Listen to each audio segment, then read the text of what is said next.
Qual animal falou com Balaão?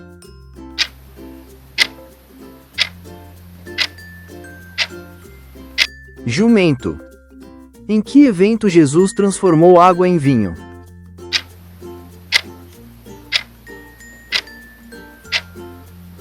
Casamento em Caná.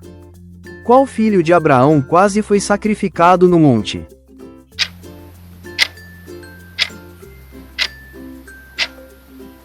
Isaque. Qual é o primeiro livro da Bíblia?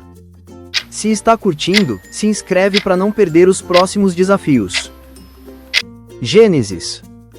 Qual era a profissão de Pedro antes de seguir Jesus?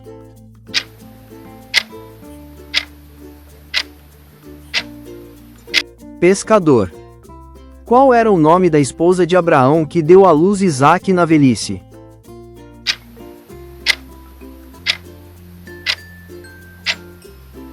Sara.